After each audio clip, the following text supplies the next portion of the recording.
Di hari kemenangan, aku diusir mertua dari meja makan karena miskin. Tempatmu di dapur, jangan kotori rumah ini, bentak mertua yang memuja menantu kaya.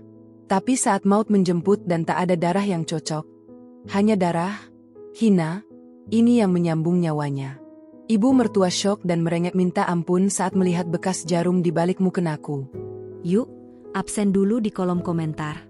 Sobat kisah berasal dari kota mana saja? Jangan lupa tekan like dan subscribe, ya. Dukungan kalian sangat berarti agar channel ini terus berkembang dan bisa menyajikan cerita yang lebih seru. Terima kasih.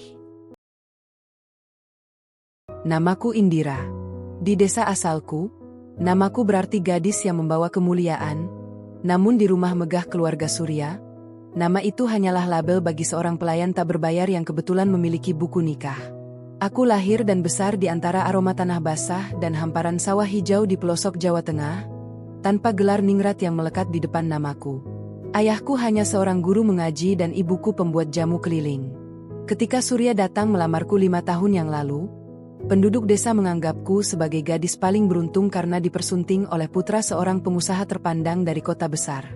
Namun, mereka tidak tahu bahwa di balik pagar tinggi rumah ini, keberuntunganku hanyalah fatamorgana yang menguap setiap kali fajar menyingsing. Gema takbir mulai membubung tinggi dari pengeras suara masjid yang terletak beberapa ratus meter dari kompleks perumahan elit ini. Suara itu merambat masuk melalui celah jendela dapur, menyentuh telingaku dengan getaran yang pilu.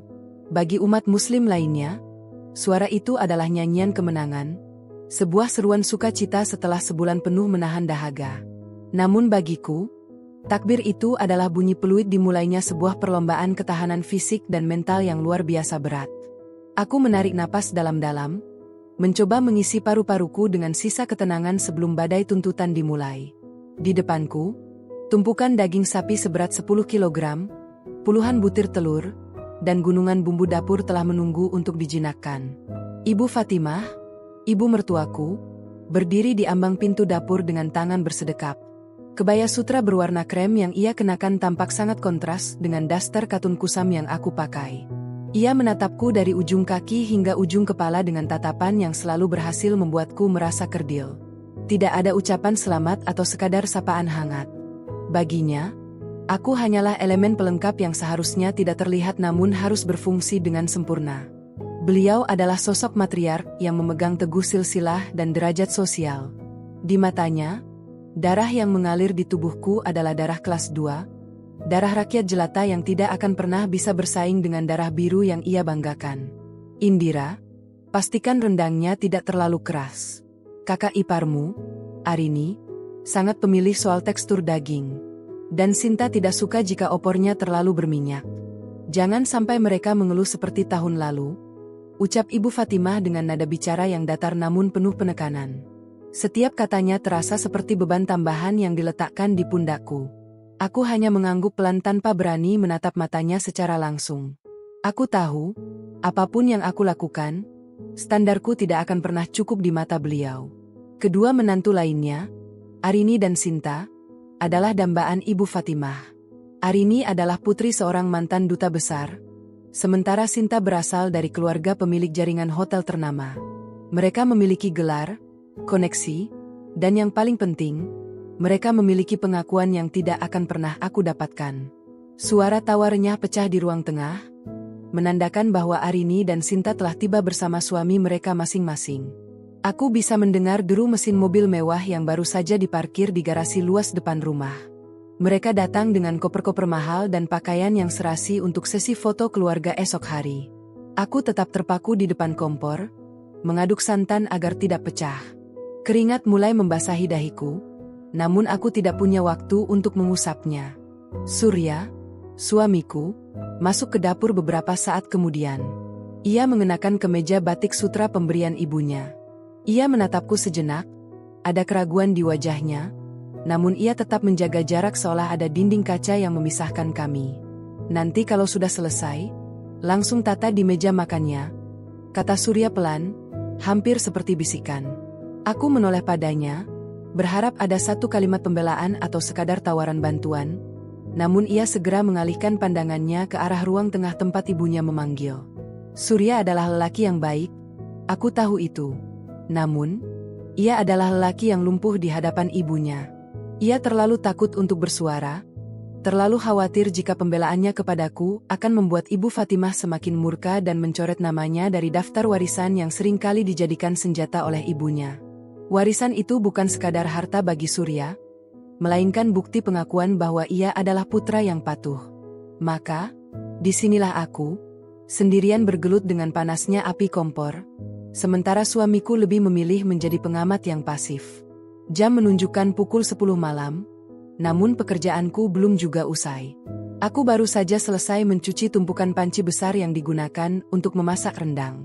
Punggungku terasa seperti ditarik-tarik, dan jemari tanganku mulai mengeriput karena terlalu lama terendam air sabun. Dari balik pintu dapur yang sedikit terbuka, aku melihat pemandangan yang menyayat hati. Ibu Fatimah sedang tertawa bersama Arini dan Sinta di sofa mewah. Mereka sedang membicarakan rencana liburan ke Eropa setelah Lebaran selesai. Arini dengan bangga memamerkan tas tangan barunya yang harganya setara dengan biaya hidup orang tuaku di desa selama setahun penuh. Tidak ada satupun dari mereka yang bertanya apakah aku sudah makan atau apakah aku butuh bantuan. Aku ada, namun keberadaanku dianggap tiada. Ibu Fatimah tiba-tiba menoleh ke arah dapur dan melihatku yang sedang berdiri mematung. Senyumnya langsung menghilang, digantikan oleh garis wajah yang kaku. Kenapa masih di situ? Cepat selesaikan piring-piring itu. Besok tamu-tamu penting akan datang setelah salat Id. Aku tidak mau melihat ada kotoran sedikit pun di meja makan. Hardiknya. Suaranya bergema di ruangan yang luas itu, membuat Arini dan Sinta melirikku dengan tatapan meremehkan. Sinta menutup mulutnya dengan tangan, seolah sedang menahan tawa melihat penampilanku yang acak adukan dengan bau bawang yang menyengat. Aku segera menunduk dan kembali ke wastafel, menelan bulat-bulat rasa sesak yang menggumpal di tenggorokan. Di dalam kamar yang sempit di bagian belakang rumah, aku akhirnya bisa menyandarkan tubuhku saat tengah malam tiba. Surya sudah tertidur lelap di ranjang, mungkin kelelahan setelah seharian menemani saudara-saudaranya berbincang. Aku duduk di tepi tempat tidur, memandangi telapak tanganku yang kemerahan. Di luar, suara takbir masih terus berkumandang, namun rasa damai seolah menjauh dariku. Aku bertanya-tanya dalam hati, sampai kapan aku harus menjalani perbudakan tahunan ini? Apakah setetes darah rakyat jelata ini memang benar-benar tidak memiliki nilai di rumah ini? Aku memejamkan mata, membiarkan satu tetes air mata jatuh tanpa suara. Besok adalah hari kemenangan bagi semua orang, namun bagiku, besok hanyalah babak baru dari penderitaan yang harus aku jalani demi cinta yang tak kunjung mendapatkan tempatnya. Sinar bulan yang masuk melalui ventilasi kecil di atas pintu seolah mengejakku dalam diam. Aku teringat pesan ayahku di desa, bahwa kesabaran adalah kunci menuju kemuliaan. Namun, di sini, kesabaranku justru dijadikan senjata oleh orang lain untuk menginjak-injak harga diriku. Aku menatap Surya yang tertidur dengan tenang. Ingin rasanya aku membangunkannya dan bertanya, mengapa ia tidak pernah sedikit saja menggenggam tanganku di depan ibunya? Mengapa ia membiarkanku menjadi orang asing di rumahnya sendiri? Namun aku tahu jawabannya. Ia tidak akan pernah berani mempertaruhkan segalanya demi aku. Di mata keluarga ini, aku hanyalah orang luar yang beruntung bisa mencicipi kemewahan mereka, meski kenyataannya aku harus membayarnya dengan harga diri yang terus terkikis setiap hari. Fajar mulai menyingsing, dan aku harus segera bangun sebelum Ibu Fatimah memeriksa kebersihan ruang depan. Aku membasuh wajahku dengan air dingin, mencoba mengusir rasa kantuk dan lelah yang masih menggelayuti tubuh. Hari ini adalah Lebaran, hari di mana semua orang seharusnya saling memaafkan. Namun, aku tahu bahwa di meja makan nanti, aku tidak akan mendapatkan tempat untuk duduk. Aku akan tetap menjadi bayangan yang bergerak di balik dinding, menyediakan air minum bagi mereka yang menganggapku tidak ada.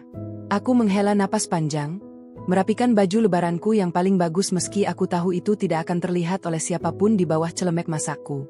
Aku melangkah keluar kamar, siap menghadapi hari panjang yang penuh dengan kepura-puraan dan luka yang tersembunyi rapat di balik senyum tipis yang kupaksakan. Matahari mulai naik, membawa cahaya yang terang benderang ke dalam rumah besar itu. Namun, bagiku, cahaya itu terasa begitu menyilaukan dan menyakitkan. Aku berdiri di dapur, menatap deretan piring kristal yang sudah kutata dengan rapi sejak subuh. Semuanya tampak sempurna secara visual, namun tidak ada kehangatan di sana. Tidak ada aroma kasih sayang yang seharusnya menguar di hari raya ini. Yang ada hanyalah aroma persaingan dan pamer kekayaan. Aku adalah saksi bisu dari semua kemunafikan ini, dan aku harus tetap bungkam demi mempertahankan apa yang tersisa dari pernikahanku. Lebaran telah tiba, namun jiwaku masih terjebak dalam malam yang panjang tanpa akhir yang jelas. Matahari pagi menyengat lantai marmer teras depan yang sudah kukilapkan sejak pukul 5 subuh. Dari balik tirai tipis di ruang makan, aku melihat deretan mobil mewah mulai memasuki gerbang besi raksasa itu satu persatu. Ada sedan hitam mengilap milik kolega bisnis almarhum ayah mertuaku, hingga mobil sport keluaran terbaru yang dikendarai oleh sepupu Surya. Suara deru mesin mereka terdengar seperti unjuk kekuatan, sebuah parade kekayaan yang dipamerkan tepat di hari yang suci. Aku berdiri mematung di sudut ruang makan, memastikan letak sendok dan garpu perak tidak miring 1 milimeter pun. Ibu Fatimah baru saja lewat dan mengetuk meja dengan kuku panjangnya yang dicat merah jambu, sebuah isyarat bahwa aku harus segera menyingkir karena para tamu inti akan segera masuk. Arini dan Sinta turun dari lantai atas dengan keanggunan yang dipaksakan. Mereka mengenakan kaftan sutra kembar berwarna hijau zamrud dengan payet kristal yang berkilauan setiap kali terkena cahaya lampu gantung kristal di ruang tengah. Wangi parfum mereka yang mahal memenuhi ruangan, mengalahkan aroma opor ayam yang sejak tadi kuaduk hingga lenganku pegal. Mereka berjalan melewati aku seolah-olah aku hanyalah bagian dari furnitur kayu jati yang ada di sana. Arini sibuk membetulkan letak bros berliannya di depan cermin besar, sementara Sinta sibuk memeriksa ponselnya, sesekali tertawa kecil saat melihat unggahan media sosial teman-temannya yang juga sedang merayakan kemewahan lebaran di tempat lain. Indira, jangan hanya berdiri di situ. Air jeruk untuk tamu di teras sudah siap. Suara Ibu Fatimah memecah keheningan yang canggung itu. Beliau duduk di kursi utama meja makan, tempat yang hanya boleh diduduki oleh pemegang otoritas tertinggi di rumah ini. Aku segera mengangguk dan bergegas menuju dapur. Di sana, nampan perak besar sudah menunggu. Aku mengangkatnya dengan hati-hati, merasakan berat beban yang tidak hanya berasal dari gelas-gelas kristal berisi cairan jingga itu, tetapi juga dari harga diri yang terus-menerus digilas. Saat aku keluar menuju teras, kulihat Surya sedang berbincang dengan kakak-kakak iparnya. Ia tertawa lepas, tampak sangat nyaman dalam lingkaran itu, sementara aku berjalan di antara mereka seperti seorang pelayan yang bertugas memastikan tenggorokan mereka tidak kering. Sapaan ramah para tamu kadang membuatku merasa lebih manusiawi, namun tatapan tajam Ibu Fatimah dari kejauhan segera menarikku kembali ke realitas. Pernah sekali, seorang tamu jauh bertanya kepadaku apakah aku adalah kerabat Surya, dan sebelum aku sempat menjawab, Ibu Fatimah sudah menyahut dengan suara yang lantang dan jelas. Beliau mengatakan bahwa aku adalah asisten rumah tangga istimewa yang dibawa Surya dari desa. Kata-kata itu menghujam jantungku, membuat telingaku berdenging sesaat. Surya yang berdiri hanya 2 meter dariku saat itu, hanya menunduk sambil memainkan kunci mobilnya. Ia tidak mengoreksi, tidak membela, dan tidak memberikan pengakuan bahwa wanita yang sedang membawa nampan ini adalah istrinya yang sah secara hukum dan agama. Meja makan utama kini telah penuh sesak. Ibu Fatimah, kedua anak lelakinya, serta Arini dan Sinta duduk melingkar, menikmati hidangan yang aku masak dengan cucuran keringat sejak kemarin malam. Suara denting alat makan perak beradu dengan piring porselen terdengar ritmis, diselingi obrolan tentang saham, ekspansi bisnis, dan rencana pembelian tanah di Bali. Aku berdiri di dekat pintu dapur, bersiap jika ada yang meminta tambahan tisu atau air putih. Perutku mulai terasa perih karena sejak subuh tadi aku hanya sempat meminum segelas air putih hangat. Bau makanan yang lezat itu memenuhi rongga hidapku, namun aku tahu bahwa tempatku bukan di meja itu. Di rumah ini, ada aturan tak tertulis yang sangat kaku. Mereka yang tidak memiliki darah biru atau kontribusi finansial yang nyata, tidak berhak duduk di kursi kehormatan. Sinta tiba-tiba memanggilku dengan lambaian tangan yang meremehkan. Indira, tolong ambilkan saus sambal ekstra di dapur. Ini rendangnya kurang menendang rasanya, mungkin karena bumbunya kurang banyak ya, ucapnya sambil melirik Arini yang langsung menyambut dengan senyum sinis. Aku tahu itu adalah sindiran halus untuk mengatakan bahwa masakanku tidak sebanding dengan selera lidah ningrat mereka. Aku hanya bisa mengucap istighfar di dalam hati sambil melangkah kembali ke dapur. Di sana, di atas meja kayu kecil tempat para pekerja biasa makan, aku melihat piringku yang masih kosong. Sebenarnya aku bisa saja mengambil sedikit makanan, namun rasa sesak di dada membuat nafsu makanku hilang sepenuhnya. Kembali ke ruang makan, Aku melihat Ibu Fatimah sedang bercerita tentang silsilah keluarga besar mereka kepada seorang tamu penting. Beliau menyebutkan deretan gelar bangsawan yang dimiliki oleh kakek buyutnya, hingga garis keturunan Arini yang masih memiliki hubungan darah dengan keraton. Keluarga kami selalu menjaga kemurnian silsilah, itu sebabnya menantu-menantuku bukan orang sembarangan, ucap beliau sambil melirik ke arahku yang sedang menaruh botol sambal di dekat piring Sinta. Kalimat itu adalah penegasan kembali bahwa keberadaanku hanyalah sebuah kesalahan sejarah dalam keluarga mereka yang suci. Aku merasa seperti nokta hitam di atas kain putih yang bersih, sesuatu yang ingin mereka hapus namun terpaksa mereka biarkan ada demi status pernikahan Surya. Tiba-tiba, seorang tamu kecil, anak dari salah satu kerabat, menumpahkan gelas berisi sirup merah tepat di atas karpet Persia mahal yang ada di ruang tengah. Kepanikan kecil terjadi. Ibu Fatimah berteriak kaget, seolah-olah dunia baru saja kiamat karena selembar karpet. Tanpa perlu diperintah, aku segera berlutut di lantai, membersihkan tumpahan lengket itu dengan kain lap yang selalu kubawa. Dari posisi sujud itu, aku bisa melihat kaki-kaki mereka yang terbungkus sepatu mahal. Mereka terus melanjutkan obrolan di atasku, melangkahi aku seolah aku adalah bagian dari lantai itu sendiri. Surya melewati aku untuk mengambil ponselnya di meja, dan kakinya hampir mengenai tanganku. Ia berhenti sejenak, menatapku yang sedang membersihkan noda, namun ia hanya mendesah pelan dan berjalan menjauh. Rasa lelah yang luar biasa mulai menjalar dari kaki hingga ke punggungku. Hari masih menunjukkan pukul 2 siang, dan tamu masih terus berdatangan. Aku merasa seperti robot yang diprogram untuk terus bergerak, tersenyum tipis, dan melayani tanpa suara. Setiap kali aku melihat cermin di koridor, aku hampir tidak mengenali diriku sendiri.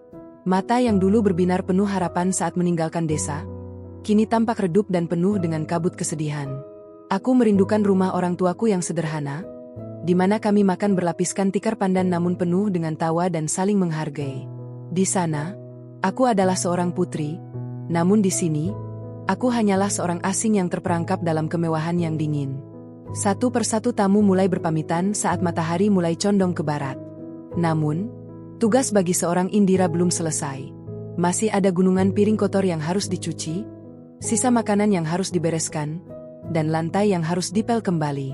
Arini dan Sinta sudah naik ke lantai atas untuk beristirahat di kamar mereka yang sejuk dengan pendingin udara, meninggalkan segala kekacauan di ruang makan kepadaku. Ibu Fatimah duduk di sofa panjang sambil menghitung amplop-amplop kecil yang diterima cucu-cucunya, wajahnya tampak sangat puas. Beliau sama sekali tidak menoleh padaku saat aku mulai mengangkut tumpukan piring kotor yang sangat berat ke arah dapur. Aku berdiri di depan wastafel, menatap air yang mengalir deras dari keran. Suara air itu seolah menjadi teman bicara yang paling jujur. Aku memejamkan mata sejenak, membayangkan jika saja aku memiliki keberanian untuk melepas celemek ini dan pergi dari rumah ini selamanya. Namun, wajah Surya selalu muncul di benakku, lelaki yang pernah berjanji akan menjagaku saat kami menikah di depan penghulu desa. Aku masih mencintainya, atau mungkin aku hanya mencintai bayangan dirinya yang dulu. Aku kembali menggosok piring dengan tenaga yang tersisa, mencoba melupakan rasa sakit di hatiku. Lebaran ini, seperti tahun-tahun sebelumnya, hanyalah panggung sandiwara di mana aku berperan sebagai tokoh figuran yang tak pernah mendapatkan jatah dialog. Malam mulai turun, menyisakan kesunyian yang mencekam di rumah besar itu. Surya masuk ke dapur saat aku sedang mengelap meja kayu yang sudah kusam. Ia mendekat, tangannya hendak menyentuh jemariku yang basah, namun aku menjauh secara refleks. Indira, ibu bilang rendangmu tahun ini memang agak asin. Lain kali hati-hati ya, ucapnya tanpa dosa. Aku terdiam, menatapnya dengan pandangan yang kosong. Bukan permintaan maaf yang aku terima, melainkan teguran atas kerja kerasku selama 2 hari ini. Aku tidak menjawab, hanya melanjutkan pekerjaanku dalam diam yang sangat panjang. Di luar, sisa-sisa suara kembang api terdengar meletup di langit, sebuah perayaan yang terasa sangat jauh dari jiwaku yang mulai retak. Pagi kedua Lebaran menyapa dengan sisa-sisa aroma dupa dan kemewahan yang masih menggantung di setiap sudut ruangan.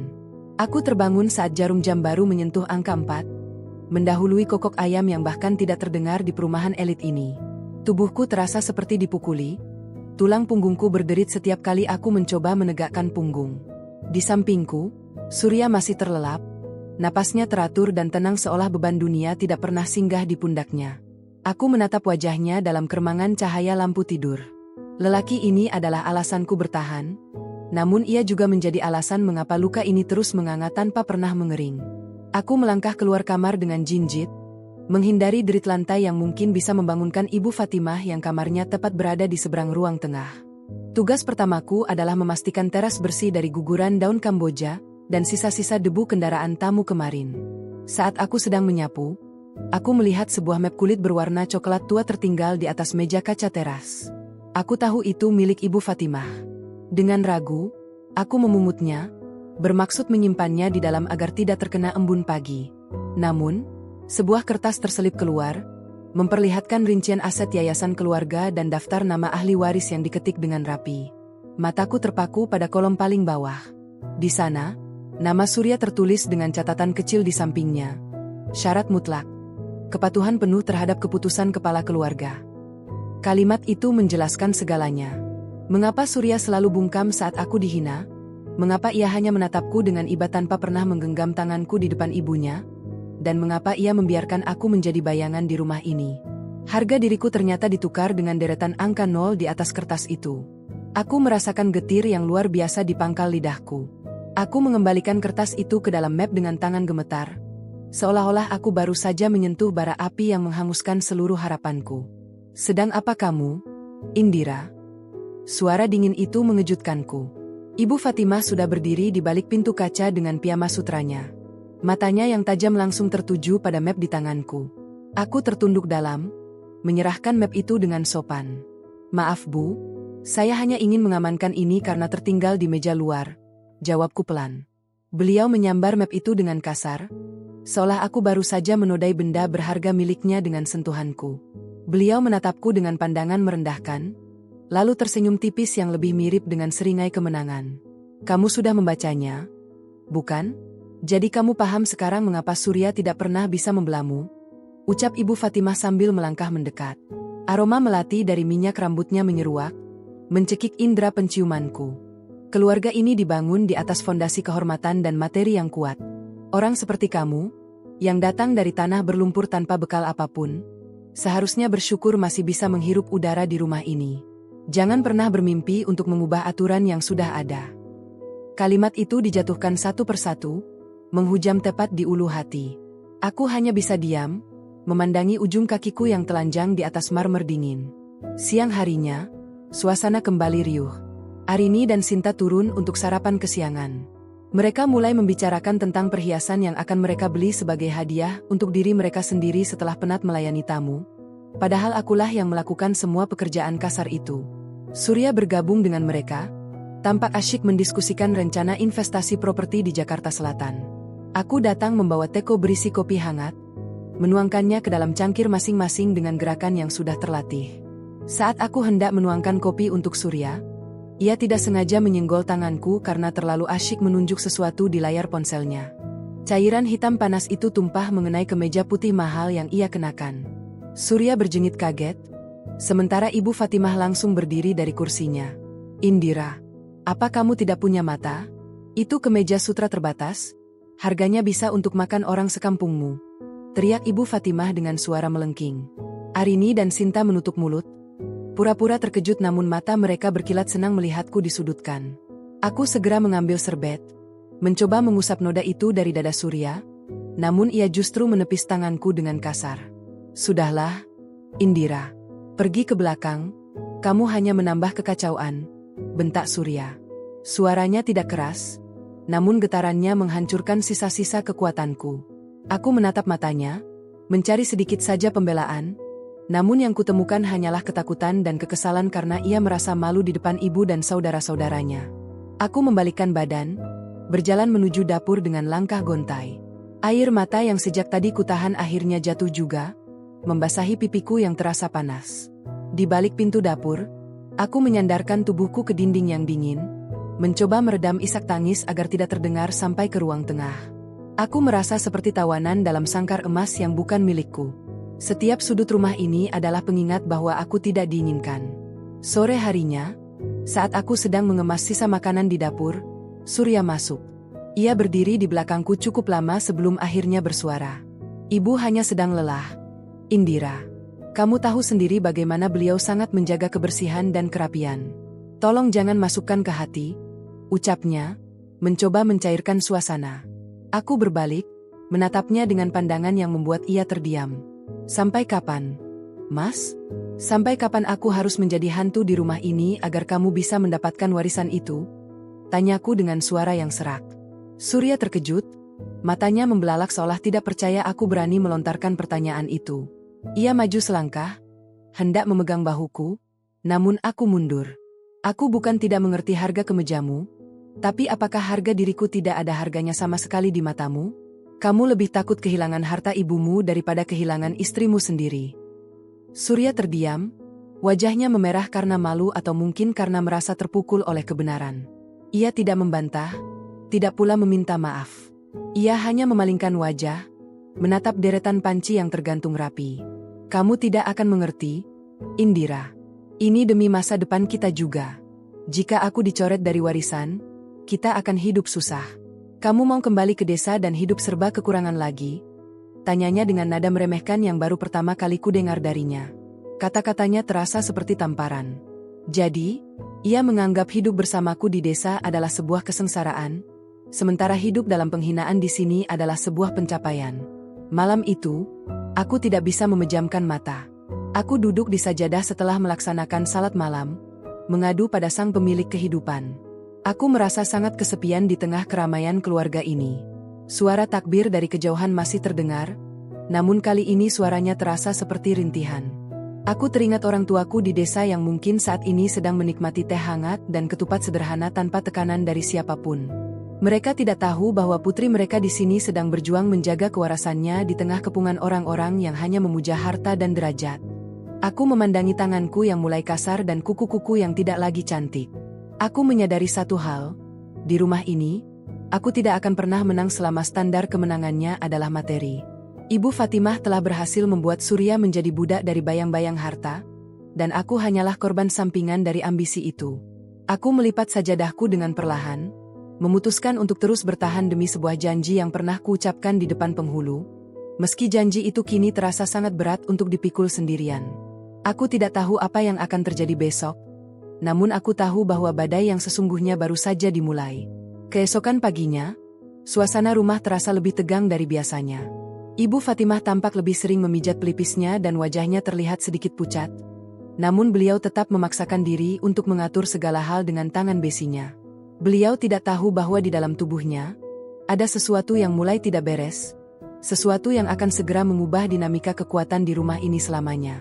Dan aku, sang menantu yang terbuang, hanya bisa menunggu di balik bayang-bayang, menyiapkan diri untuk peran yang tidak pernah kubayangkan sebelumnya. Pagi ketiga Lebaran tidak membawa ampun bagi persendianku. Rumah besar ini kembali bising oleh denting sendok perak yang beradu dengan porselen mahal, sebuah simfoni kemewahan yang terasa memuakkan di telingaku. Aku berdiri di depan kompor gas yang apinya terus menjilat dasar kuali besar, memanaskan sisa rendang dan opor untuk sarapan keluarga besar. Uap panas menerpa wajahku, menyatu dengan keringat yang mengalir di pelipis. Di ruang makan, suara tawa Arini dan Sinta terdengar mendominasi. Mereka sedang memamerkan foto-foto liburan tahun lalu di pegunungan Alpen seolah-olah salju di sana bisa mendinginkan suasana hati mereka yang penuh gengsi. Indira, mana kopinya? Tamu dari keluarga besar pamanmu sudah di depan. Teriakan Ibu Fatimah membelah udara pagi. Beliau berdiri di selasar, mengenakan gamis sutra berwarna ungu tua dengan kerudung senada yang disematkan bros emas bertahtakan berlian. Wajahnya tampak lebih tegang dari biasanya. Ada garis-garis kelelahan yang coba ia tutupi dengan bedak tebal. Aku segera mengangkat nampan berisi 6 cangkir kopi Arabica pesanan beliau. Tanganku sedikit gemetar karena otot-ototnya sudah dipaksa bekerja melampaui batas selama 3 hari terakhir. Saat aku melintasi ruang tengah, kulihat Surya sedang duduk santai di teras bersama para sepupunya, menghisap cerutu mahal yang aromanya memenuhi ruangan. Ia melihatku membawa nampan berat itu, namun ia segera memalingkan wajah dan melanjutkan pembicaraan tentang harga saham properti yang sedang anjlok. Tidak ada gerakan untuk sekadar membukakan pintu atau menawarkan bantuan. Baginya, di depan mata keluarga besar ini, aku adalah pelaksana tugas domestik yang harus terlihat cekatan tanpa perlu dikasihani. Jika ia membantuku, itu berarti ia mengakui kemampuannya sebagai suami telah kalah oleh rasa iba, dan itu adalah kelemahan di mata ibunya. Tamu-tamu yang datang hari ini adalah kerabat jauh yang memiliki pengaruh di pemerintahan. Ibu Fatimah tampak sangat bersemangat menyambut mereka, memamerkan kehebatan anak-anak dan menantu-menantunya. Arini ini baru saja menyelesaikan proyek desain interior untuk kedutaan, kalau Sinta, suaminya baru saja membuka cabang hotel kelima di Bali, ucap Ibu Fatimah dengan nada bangga yang meluap-luap. Ketika salah satu tamu menatapku yang sedang meletakkan cangkir kopi terakhir, Ibu Fatimah hanya berdehem kecil. Indira memang rajin, dia yang mengurus dapur supaya menantu-menantuku yang lain bisa fokus menemani saya. Tambahnya dengan nada yang jelas-jelas memisahkan kasta antara aku dan kedua iparku. Aku kembali ke dapur, tempat yang kini terasa seperti satu-satunya benteng pertahananku. Di sana, aku duduk di atas kursi kayu kecil, memijat pergelangan kakiku yang membengkak.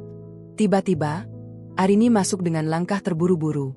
Ia meletakkan piring berisi sisa kue nastar yang hancur ke meja dapur dengan kasar. Indira, tolong buatkan teh chamomile tanpa gula untukku. Perutku kembung karena kebanyakan makan santan kemarin.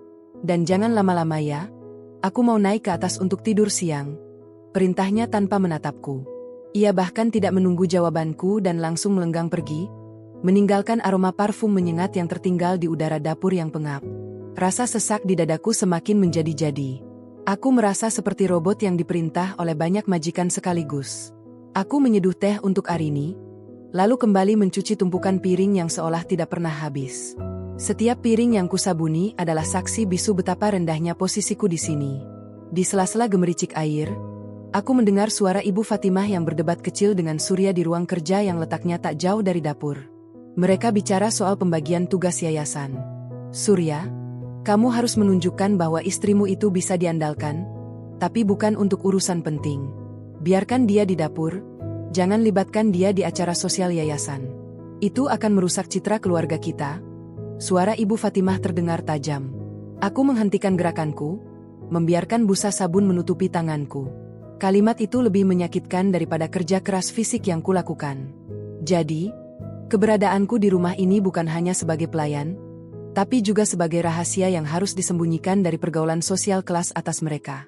Aku dianggap sebagai noda yang bisa merusak pemandangan indah yang telah mereka bangun bertahun-tahun. Air mataku jatuh, satu tetes, mengenai air cucian piring yang keruh. Aku segera mengusapnya dengan punggung tangan, tidak ingin siapapun melihat kelemahanku. Sore harinya, Ibu Fatimah mengeluh kepalanya sangat pusing. Beliau meminta aku memijat kakinya di kamar pribadinya yang luas dan dingin. Aku duduk di lantai, di atas karpet bulu yang halus, sementara beliau berbaring di tempat tidur ukuran king yang mewah. Saat tanganku mulai menekan titik-titik saraf di kakinya, beliau menghela napas panjang. Kamu tahu Indira, di keluarga ini, hanya yang kuat dan berdarah murni yang bisa bertahan. Saya melakukan semua ini demi kebaikan kalian semua. Jika silsilah kita tercemar oleh orang-orang yang tidak tahu tata krama, maka hancurlah wibawa keluarga ini, ucapnya dengan mata terpejam. Aku tetap diam, terus memijat dengan telaten meski hatiku terasa seperti dicabik-cabik. Saya tahu kamu lelah, tapi itu memang tugasmu. Kamu harus membayar harga karena sudah beruntung masuk ke keluarga ini melalui Surya. Lanjutnya lagi. Beliau tidak sadar bahwa setiap kata yang ia ucapkan adalah belati yang menancap di sukmaku. Aku ingin sekali berteriak, mengatakan bahwa aku juga manusia yang memiliki hati dan kehormatan, namun suaraku seolah terkunci oleh rasa hormat yang kupaksakan demi suamiku. Malam itu, setelah semua tamu pulang dan piring terakhir telah kering di rak, aku berjalan menuju kamar. Di koridor, aku berpapasan dengan Sinta yang sedang asyik menelepon temannya. Iya, biasalah, lebaran di rumah mama mertua. Untung ada orang desa, itu yang mengurus semua, jadi aku tidak perlu mengotori tanganku di dapur, ucap Sinta sambil tertawa kecil, melirikku sekilas dengan tatapan mengejek sebelum masuk ke kamarnya. Aku menghela napas panjang, mencoba menahan emosi yang sudah berada di ubun-ubun. Aku masuk ke kamar dan mendapati Surya sedang membaca buku di tempat tidur. Ia melirikku sejenak lalu kembali ke bacaannya. Mas, ibu tadi bilang aku tidak boleh ikut di acara yayasan bulan depan. Kenapa kamu tidak bilang apa-apa? Tanyaku dengan suara yang bergetar. Surya menutup bukunya dengan kasar. Helaan napasnya terdengar sangat berat. Indira, sudah kukatakan, jangan cari masalah. Ikuti saja apa kata ibu. Ini demi surat warisan itu. Kamu mau hidup susah kalau kita ditendang dari sini? Bersabarlah sedikit lagi. Jawabnya dengan nada tidak sabar. Sabar sampai kapan, Mas? Sampai aku benar-benar kehilangan jati diriku? Suaraku meninggi, sebuah keberanian yang jarang kutunjukkan. Surya berdiri, menatapku dengan sorot mata yang dingin. Jangan egois, Indira. Kamu tinggal di sini, makan enak, punya pakaian bagus. Apa lagi yang kamu cari? Hanya soal tidak ikut acara yayasan saja kamu jadi begini? Sudah, aku mau tidur. Ia mematikan lampu kamar, meninggalkanku dalam kegelapan yang pekat.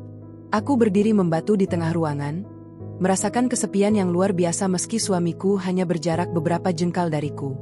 Kegelapan malam itu seolah menjadi cermin dari masa depanku di rumah ini. Aku merasa terjebak dalam labirin tanpa jalan keluar. Suara takbir di luar sana sudah mulai mereda, namun gemuruh di hatiku semakin kencang.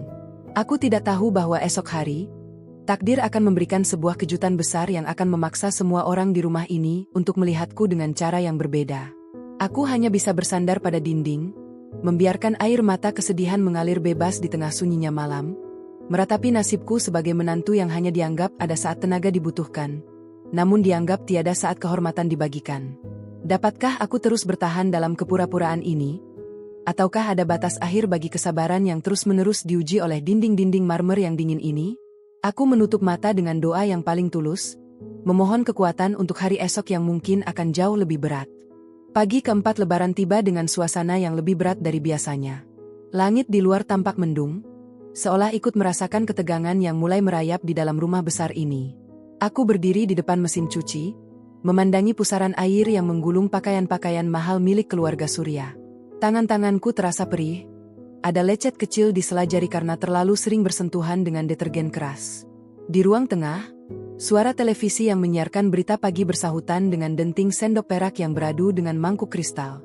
Ibu Fatimah sedang menikmati bubur sumsum buatanku, namun wajahnya tampak kaku, tidak ada sedikit pun pujian yang keluar dari bibirnya yang dipoles lipstik merah tua.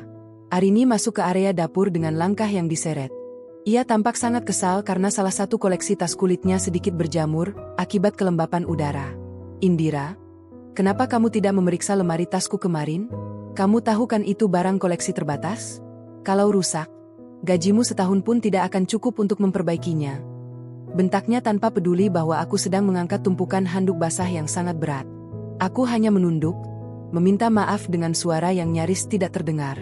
Di rumah ini, kesalahan sekecil apapun yang dilakukan oleh orang luar, seperti aku akan diperbesar hingga menjadi bencana nasional bagi mereka. Surya lewat di dekat dapur. Ia sempat berhenti sejenak melihat Arini yang sedang memarahiku. Namun, alih-alih membelaku, ia justru mendekati Arini dan mencoba menenangkannya dengan menjanjikan tas baru sebagai pengganti. Ia seolah menganggap keberadaanku di sana hanyalah sebuah objek yang memang pantas menerima luapan emosi keluarganya. Aku menelan rasa pahit itu dalam-dalam, membiarkannya mengendap di dasar hati bersama ribuan luka lainnya. Aku melanjutkan pekerjaanku, menjemur pakaian di area belakang yang tersembunyi dari pandangan tamu, tempat yang memang dikhususkan untuk segala sesuatu yang dianggap tidak estetik oleh Ibu Fatimah. Siang harinya, Ibu Fatimah memanggilku ke ruang tengah. Beliau sedang duduk di sofa kebesarannya, menatap sebuah foto lama di dalam bingkai perak yang usang. Tatapannya kosong, ada kilat kesedihan yang jarang ia perlihatkan. Namun, begitu ia menyadari kehadiranku, wajahnya langsung berubah menjadi dingin kembali. Indira, bersihkan debu di bingkai-bingkai foto ini. Dan ingat, jangan pernah menyentuh bagian kacanya dengan tangan telanjang. Gunakan kain microfiber yang baru. Perintahnya dengan nada otoriter. Saat aku mulai mengelap bingkai foto itu, mataku tertuju pada sebuah foto kecil di sudut yang memperlihatkan seorang gadis desa sederhana di depan sebuah gubuk bambu. Wajah gadis di foto itu sangat mirip dengan Ibu Fatimah saat masih muda, namun penampilannya jauh dari kata ningrat. Ia mengenakan kebaya lurik usang dan caping, sangat mirip dengan penampilanku saat pertama kali dibawa Surya ke rumah ini. Aku terpaku sejenak, mencoba mencerna apa yang kulihat. Mengapa Ibu Fatimah menyimpan foto yang menunjukkan latar belakang yang begitu kontras dengan citra bangsawan yang ia bangun selama ini? Tiba-tiba, Ibu Fatimah merampas bingkai itu dari tanganku. Siapa yang menyuruhmu melihat-lihat? Kerjakan tugasmu dan jangan lancang. Bentaknya dengan suara yang bergetar, bukan karena marah, tapi lebih seperti karena ketakutan rahasianya terbongkar. Kejadian itu membuat suasana rumah semakin mencekam. Ibu Fatimah menjadi lebih mudah tersinggung dan sering marah-marah tanpa alasan yang jelas kepada siapapun, terutama kepadaku. Sinta dan Arini mulai merasa tidak nyaman dan lebih banyak menghabiskan waktu di kamar masing-masing atau pergi ke pusat perbelanjaan. Surya sendiri tampak semakin menjaga jarak dariku. Ia lebih banyak menghabiskan waktu di ruang kerjanya, pura-pura sibuk dengan laporan keuangan yayasan. Aku merasa seperti berjalan di atas kulit telur. Setiap langkahku bisa memicu ledakan kemarahan dari sang matriark yang sedang gelisah itu. Sore itu, saat aku sedang menyiapkan teh sore untuk keluarga, aku melihat Ibu Fatimah berdiri di dekat jendela besar, menatap ke arah taman dengan pandangan yang sangat jauh. Ia tampak rapuh, bahunya yang biasanya tegak kini sedikit merosot. Aku mendekat dengan nampan di tangan, namun langkahku terhenti saat mendengar beliau bergumam sendiri. Semakin aku melihatmu, semakin aku benci melihat diriku sendiri yang dulu. Gadis desa bodoh yang hanya bisa menangis saat diinjak-injak. Bisiknya sangat pelan. Jantungku berdegup kencang. Jadi itu alasannya? Beliau membenciku bukan karena aku tidak layak, tapi karena aku adalah pengingat hidup akan masa lalunya yang ingin ia kubur dalam-dalam. Rasa benci itu ternyata adalah bentuk perlindungan diri yang ekstrim. Beliau berusaha menghapus jejak gadis desa dalam dirinya dengan cara menindas gadis desa lain yang masuk ke lingkungannya. Aku merasa kasihan padanya, sebuah perasaan yang aneh mengingat betapa kejamnya beliau padaku selama ini. Namun, rasa kasihan itu tidak mengubah kenyataan bahwa aku tetap menjadi sasaran kemarahannya. Ketika aku meletakkan cangkir teh di atas meja, Ibu Fatimah sengaja menyenggol tanganku hingga teh panas itu tumpah ke punggung tanganku. Aku berjengit menahan sakit, namun tidak ada kata maaf darinya. Beliau hanya menatapku dengan kebencian yang murni sebelum akhirnya memalingkan wajah. Malam harinya, lebam merah di tanganku mulai melepuh. Aku mengobatinya sendiri di dapur dengan sisa odol dan air dingin. Surya masuk ke dapur untuk mengambil air minum. Ia melihat tanganku yang dibungkus kain kasa sederhana. Ia sempat terdiam, menatap mataku dengan tatapan yang sangat kompleks. Ada rasa bersalah, ada ketakutan, dan ada rasa sayang yang terpendam. Maafkan Ibu, Indira. Beliau sedang tidak stabil belakangan ini. Sabarlah, ini semua demi kebaikan kita, ucapnya sambil mengusap rambutku sekilas sebelum bergegas pergi seolah takut ketahuan oleh ibunya. Kata-kata, demi kebaikan kita, itu kini terdengar seperti lelucon yang tidak lucu bagiku. Aku duduk sendirian di meja dapur yang gelap, merenungi nasibku. Rahasia di balik tatapan Ibu Fatimah kini telah terungkap sebagian, namun itu justru membuat posisiku semakin sulit. Aku adalah cermin bagi traumanya, dan selama cermin itu ada, beliau akan terus mencoba memecahkannya. Suara takbir yang masih sesekali terdengar dari kejauhan seolah menjadi pengiring bagi kesunyian jiwaku. Aku menyadari bahwa perjuanganku di rumah ini bukan lagi sekadar memenangkan hati mertua, tapi bertahan hidup di tengah perang batin seorang wanita tua yang gagal berdamai dengan masa lalunya sendiri. Besok adalah hari di mana keluarga besar akan berkumpul kembali untuk acara penutupan rangkaian Lebaran. Aku tahu akan ada lebih banyak pekerjaan, lebih banyak hinaan, dan mungkin lebih banyak rahasia yang akan terungkap. Aku menghela napas panjang, menatap tanganku yang terbalut kain kasa. Rasa sakit di kulit ini tidak sebanding dengan rasa sakit di hati yang terus dipupuk oleh ketidakadilan. Namun, di tengah semua kepahitan ini, aku merasakan sebuah kekuatan baru yang mulai tumbuh. Kekuatan untuk tetap berdiri tegak, meski badai kebencian terus menghantam tanpa henti. Malam semakin larut, dan rumah besar itu pun akhirnya sunyi. Namun, di dalam kamar Ibu Fatimah, lampu masih menyala terang. Aku bisa mendengar suara isak tangis yang sangat halus jika aku menempelkan telinga ke dinding pembatas. Seorang wanita yang menganggap dirinya ratu, ternyata sedang menangis meratapi jati dirinya yang asli yang hilang ditelan kesombongan. Aku memejamkan mata, berdoa agar hari esok membawa sedikit cahaya di tengah kegelapan yang kian pekat ini. Aku tidak tahu bahwa beberapa jam lagi, sebuah tragedi akan terjadi dan memaksa seluruh kepura-puraan di rumah ini untuk runtuh seketika. Suasana pagi kelima Lebaran terasa begitu mencekik. Seolah-olah oksigen di dalam rumah besar ini telah habis disedot oleh dinding-dinding marmer yang dingin. Aku berdiri di ruang makan, merapikan taplak meja yang sedikit miring, sementara di kepalaku masih terngiang isak tangis halus Ibu Fatimah semalam. Beliau keluar dari kamarnya dengan wajah yang lebih pucat dari biasanya, namun keangkuhannya tetap terpasang rapi seperti sanggul rambutnya yang tidak pernah berantakan. Arini dan Sinta sudah duduk di meja makan, sibuk mengeluhkan rencana kepulangan mereka yang tertunda karena kemacetan, tanpa menyadari bahwa sang ibu mertua sedang berjuang menahan keseimbangan. Indira, ambilkan air hangat. Cepat sedikit, jangan lamban. Suara Ibu Fatimah terdengar parau, tidak selantang biasanya. Aku bergegas ke dapur, namun belum sempat jemariku menyentuh gagang teko, sebuah dentuman keras terdengar dari ruang makan. Bunyi kaca pecah bersahutan dengan teriakan histeris Sinta yang membelah keheningan pagi. Aku berlari secepat kilat, dan pemandangan di depanku membuat jantungku seolah berhenti berdetak. Ibu Fatimah tergeletak di lantai, tubuhnya kaku dengan satu tangan masih mencengkeram pinggiran meja, sementara pecahan gelas kristal berserakan di sekeliling kepalanya. Surya berlari menuruni tangga dengan wajah panik yang luar biasa. Ia langsung berlutut di samping ibunya, mencoba memanggil namanya berkali-kali, namun tidak ada jawaban. Wajah Ibu Fatimah mulai membiru, napasnya tersengal-sengal pendek seperti seseorang yang sedang tercekik. Arini hanya berdiri mematung sambil menutup mulut, sementara Sinta sibuk mencari ponselnya dengan tangan yang gemetar hebat. Di saat genting itu, aku melihat Surya kehilangan arah. Ia menangis, meraung memanggil ibunya tanpa melakukan tindakan medis apapun. Aku segera mendekat, memeriksa denyut nadi di leher Ibu Fatimah yang terasa sangat lemah dan tidak beraturan. Mas Surya, cepat angkat ibu ke mobil. Jangan hanya menangis, kita harus ke rumah sakit sekarang, teriakku, sebuah keberanian yang mengejutkan diriku sendiri. Surya tersentak, ia seolah baru sadar dari mimpinya yang buruk.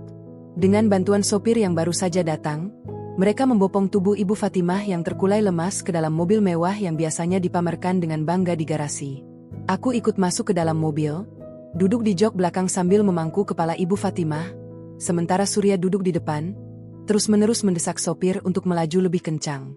Sepanjang jalan, aku hanya bisa merapalkan doa, menatap wajah wanita yang selama ini menghinaku, yang kini tampak begitu rapuh dan tidak berdaya. Sesampainya di ruang gawat darurat, suasana berubah menjadi kekacauan yang teratur. Dokter dan perawat segera mengambil alih, mendorong berangkar Ibu Fatimah masuk ke dalam ruang penanganan intensif. Kami semua tertahan di lorong yang berbau karbol tajam. Arini dan Sinta datang tak lama kemudian dengan mobil lain. Wajah mereka sembab namun mereka masih sempat membetulkan tatanan rambut yang sedikit berantakan. Surya mondar-mandir di depan pintu kaca, sesekali memukul dinding dengan kepalan tangannya. Ia tampak hancur, bukan hanya karena takut kehilangan ibunya, tapi mungkin karena ia menyadari betapa tidak bergunanya harta warisan yang ia puja selama ini di depan pintu kematian.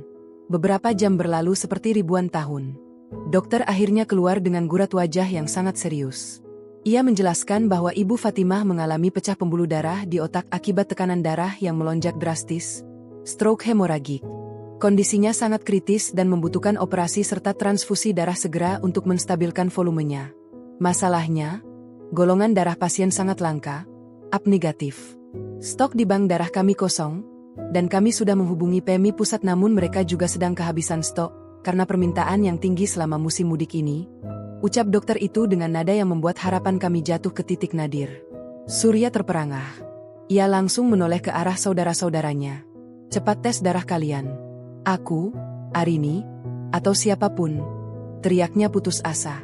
Namun, setelah pemeriksaan singkat, hasilnya mengecewakan. Surya bergolongan darah O, mengikuti almarhum ayahnya, sementara Arini dan Sinta juga tidak memiliki kecocokan. Mereka memiliki harta yang melimpah, namun tidak ada satupun dari mereka yang memiliki setetes darah yang dibutuhkan oleh ibu mereka. Tangisan frustrasi kembali pecah di lorong rumah sakit. Arini mulai menyalahkan sopir yang terlambat, Sinta menyalahkan rumah sakit yang tidak siap, sementara Surya hanya terduduk lesu di lantai, menutupi wajahnya dengan kedua tangan. Aku berdiri di sudut lorong, memperhatikan kehancuran keluarga ningrat ini. Di saat kritis seperti ini, gelar mereka, mobil mewah mereka, dan silsilah darah biru yang mereka banggakan tidak bisa membantu sama sekali. Mereka tampak begitu kecil dan malang. Aku menarik napas panjang, merasakan detak jantungku yang semakin kencang. Aku tahu rahasiaku. Aku tahu apa yang mengalir di dalam nadiku sejak aku lahir di desa kecil itu. Dengan langkah yang mantap, aku mendekati perawat yang sedang berbicara dengan dokter di meja administrasi. Suster, tolong periksa darah saya. Saya rasa saya bisa membantu, ucapku dengan suara yang tenang namun tegas. Surya mendongak, menatapku dengan tatapan tidak percaya. Arini bahkan sempat mendengus sinis di tengah tangisnya, seolah meragukan bahwa seorang gadis desa sepertiku bisa memiliki sesuatu yang sangat langka dan berharga. Aku tidak memedulikan mereka. Aku masuk ke ruang laboratorium, membiarkan petugas medis menusukkan jarum ke lenganku. Di dalam hati, aku hanya berharap agar Tuhan memberikan kesempatan bagi Ibu Fatimah untuk melihat kebenaran sebelum semuanya terlambat. Menit-menit menunggu hasil tes terasa sangat mencekam. Surya mendekatiku saat aku keluar dari ruang lab. Ia memegang tanganku dengan gemetar. "Indira, kamu tahu kan ini bukan main-main? Golongan darah itu sangat jarang," bisiknya. Aku hanya mengangguk pelan. Tak lama kemudian, dokter keluar dengan selembar kertas di tangannya. Wajahnya tampak sedikit lega namun penuh keheranan. "Ini sebuah keajaiban. Golongan darah Ibu Indira cocok sempurna. AB negatif. Kita harus segera memulai proses pengambilan darah karena kondisi pasien menurun drastis," ujar dokter itu dengan cepat. Seluruh anggota keluarga terdiam. Keheningan yang sangat pekat menyelimuti lorong itu. Mereka menatapku seolah-olah melihat orang asing yang baru saja turun dari langit. Aku, menantu yang mereka anggap cacat silsilah, menantu yang dilarang duduk di meja makan utama, kini menjadi satu-satunya pemilik kunci kehidupan bagi sang matriark. Tanpa banyak bicara, aku mengikuti perawat menuju ruang donor. Sebelum pintu tertutup, aku sempat melihat tatapan Surya yang penuh dengan rasa malu, rasa bersalah, dan kekaguman yang bercampur menjadi satu.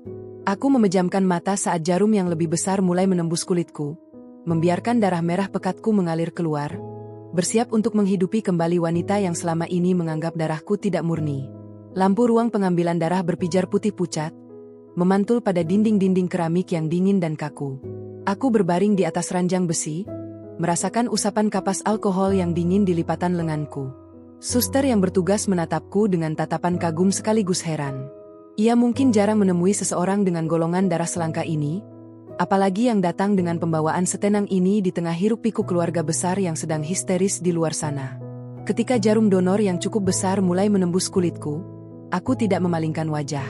Aku justru menatap aliran darah merah pekat yang mulai merayap naik melalui selang transparan, mengisi kantong plastik kosong di samping ranjang. "Suster, saya mohon satu hal," bisikku pelan, nyaris tenggelam oleh suara mesin pemantau jantung yang berdenyut ritmis di ruangan sebelah. Suster itu menoleh, menghentikan gerakannya sejenak. "Tolong jangan beritahu keluarga di luar bahwa sayalah pendonornya. Katakan saja ada stok darurat yang baru tiba atau ada pendonor anonim. Saya tidak ingin mereka merasa berhutang budi atau merasa terbebani." Suster itu tampak ragu, matanya mengerjap menatapku. Namun setelah melihat kesungguhan di mataku, ia mengangguk pelan meski raut bingung masih menggelayuti wajahnya. Ia mungkin berpikir aku gila, melepaskan kesempatan emas untuk mendapatkan pengakuan dari keluarga kaya itu. Di luar pintu yang tertutup rapat, aku bisa mendengar suara Surya yang masih bercakap dengan dokter. Suaranya terdengar pecah, penuh dengan kecemasan yang selama ini ia sembunyikan di balik topeng kepatuhan. "Dokter, tolong lakukan apa saja. Berapapun biayanya, kami akan bayar. Tolong selamatkan ibu saya," rintihnya. Aku memejamkan mata, merasakan sedikit pening mulai menyerang kepalaku seiring dengan berpindahnya cairan kehidupan dari tubuhku. Biaya, harta, itulah bahasa yang mereka pahami. Mereka tidak sadar bahwa di saat nyawa berada di ujung tanduk, lembaran uang 100.000 tidak lebih berharga daripada tetesan darah dari seorang gadis desa yang selama ini mereka abaikan. Arini dan Sinta terdengar masih menggerutu di lorong. Bagaimana mungkin Indira punya golongan darah itu? Aku saja yang keturunan bangsawan golongan darahnya cuma B. Jangan-jangan ada yang salah dengan tesnya. Suara Sinta terdengar sinis meski terselip nada ketakutan. Mereka seolah sulit menerima kenyataan bahwa darah murni yang selalu diagungkan Ibu Fatimah justru ditemukan dalam tubuh menantu yang mereka anggap cacat silsilah. Bagiku, ucapan mereka tidak lagi menyakitkan. Ada kedamaian yang aneh saat menyadari bahwa darahku, darah yang dianggap kelas 2 ini, kini sedang dipersiapkan untuk mengalir di jantung wanita yang paling membenciku. Proses pengambilan darah selesai dalam waktu 30 menit yang terasa sangat panjang. Kepalaku terasa ringan dan pandanganku sedikit mengabur saat aku mencoba duduk. Suster segera menahanku, memberiku segelas teh manis hangat dan sekotak biskuit. "Ibu harus istirahat dulu. Jangan langsung berdiri," pesannya dengan nada lembut. Aku mengangguk, menyesap teh itu perlahan. Rasa hangatnya menjalar ke seluruh tubuh, namun dingin di hatiku tetap tak kunjung hilang. Aku melihat kantong darah yang kini sudah terisi penuh, siap dibawa masuk ke ruang operasi tempat Ibu Fatimah sedang diperjuangkan nyawanya. Aku merapikan kembali mukenaku, memastikan lengan bajuku yang panjang menutupi bekas tusukan jarum dan plester yang menempel di sana. Aku tidak ingin ada jejak yang terlihat. Saat aku keluar dari ruang donor, Surya langsung menghampiriku. Wajahnya tampak sedikit lega karena dokter baru saja memberitahu bahwa stok darah sudah tersedia secara ajaib. Indira, kamu dari mana saja? Tadi dokter bilang ada pendonor yang datang tepat waktu. Kamu tadi sempat dites, kan? Bagaimana hasilnya? Tanya Surya beruntun. Aku hanya tersenyum tipis, sebuah senyuman yang menyembunyikan rahasia besar. Hasilnya tidak cocok, Mas. Mungkin memang ada orang baik lain yang menolong ibu. Jawabku berbohong demi menjaga ketenangan jiwaku. Surya mendesah kecewa namun juga tampak tidak terlalu peduli dengan detail siapa pendonornya, asalkan ibunya selamat. Ia kembali duduk di bangku tunggu, bergabung dengan Arini dan Sinta yang mulai sibuk memesan makanan cepat saji melalui aplikasi ponsel, karena merasa lapar setelah drama beberapa jam ini. Mereka kembali ke kebiasaan lama, mengeluh tentang pelayanan rumah sakit yang lambat dan kursi tunggu yang keras. Aku memilih untuk menjauh, berjalan menuju musala rumah sakit yang terletak di ujung lorong bawah. Aku butuh ruang untuk bernapas, untuk bicara pada Tuhan tanpa gangguan aroma parfum mahal yang menyesakkan. Di dalam musala yang sunyi, aku bersujud. Lantai ubin yang dingin menyentuh keningku, membawa rasa tenang yang luar biasa. Aku menangis dalam sujudku, bukan karena sedih, tapi karena merasa sangat kecil di hadapan skenario Tuhan. Siapa yang menyangka bahwa takdir akan membawaku pada posisi ini? Aku berdoa untuk kesembuhan Ibu Fatimah, bukan agar ia berubah menjadi baik padaku, tapi agar ia memiliki waktu untuk berdamai dengan dirinya sendiri. Aku tidak mengharapkan warisan, aku tidak mengharapkan pujian. Aku hanya ingin melakukan apa yang seharusnya dilakukan oleh seorang manusia kepada manusia lainnya. Beberapa jam kemudian, operasi selesai. Dokter keluar dengan sisa-sisa kelelahan di matanya namun ada binar keberhasilan. Operasi berjalan lancar. Pendarahan di otak sudah bisa dikendalikan. Sekarang kita tinggal menunggu masa pemulihan. Darah yang masuk sangat membantu menstabilkan kondisi beliau. Jelas dokter itu. Surya langsung memeluk Arini. Mereka menangis bahagia. Sinta segera menelepon kerabat lainnya, mengabarkan bahwa kekuatan doa keluarga besar telah menyelamatkan Ibu Fatimah. Tidak ada satupun dari mereka yang menyebut namaku atau sekadar bertanya mengapa wajahku tampak begitu pucat pasi malam itu. Aku berdiri di belakang mereka, menyaksikan kebahagiaan yang asing itu. Aku merasa seperti orang asing yang sedang menonton sebuah panggung sandiwara. Saat perawat mendorong brankar Ibu Fatimah menuju ruang perawatan intensif, aku melihat wajahnya yang tertutup masker oksigen. Ia tampak begitu pucat, jauh dari sosok wanita perkasa yang selalu mendikte hidupku. Aku mendekat sekilas, hanya untuk memastikan bahwa ia masih bernapas. Di saat itulah, tanpa sengaja tangan Ibu Fatimah yang terkulai lemas menyentuh ujung mukenaku. Getaran halus terasa di jemarinya, seolah ada ikatan batin yang baru saja terjalin, sebuah koneksi yang tidak memerlukan kata-kata atau gelar bangsawan untuk dipahami. Malam semakin larut, lorong rumah sakit mulai sepi. Surya memintaku untuk pulang saja bersama sopir agar bisa beristirahat, sementara ia dan saudara-saudaranya akan berjaga di sini. Kamu pucat sekali, Indira. Pulanglah. Besok pagi kamu harus masak lagi untuk dibawa ke sini. Ibu pasti butuh makanan rumah kalau sudah sadar. Ucap Surya tanpa sedikit pun rasa bersalah karena memintaku bekerja kembali di tengah kondisi tubuhku yang baru saja mendonorkan darah. Aku hanya mengangguk patuh. Di dalam mobil menuju rumah besar yang kosong itu, aku menyandarkan kepala di kaca jendela. Aku menatap bekas jarum di lenganku yang mulai membiru di balik kain mukena, menyadari bahwa mulai malam ini, ada bagian dari diriku yang kini mengalir di dalam tubuh orang yang paling tidak menginginkanku. Rumah besar itu terasa sangat angker saat aku memasukinya sendirian. Aku berjalan menuju dapur, mencuci gelas-gelas yang masih tertinggal di wastafel. Setiap gerakan terasa begitu berat, namun aku memaksakan diri. Aku tahu, besok pagi segalanya akan kembali normal. Aku akan kembali menjadi pelayan, dan mereka akan kembali menjadi tuan tanah yang sombong. Namun ada satu hal yang berbeda, sesuatu yang hanya diketahui olehku dan Tuhan. Aku memiliki sesuatu yang tidak mereka miliki, darah yang tulus, Darah yang tidak butuh validasi dari surat warisan manapun untuk membuktikan kemurniannya. Bau antiseptik yang tajam menusuk indera penciumanku saat aku melangkah masuk ke ruang perawatan intensif pagi itu. Di tanganku, sebuah rantang susun berisi bubur halus dan sup kaldu yang kumasak sejak jam 4 subuh dengan sisa tenaga yang kupaksakan.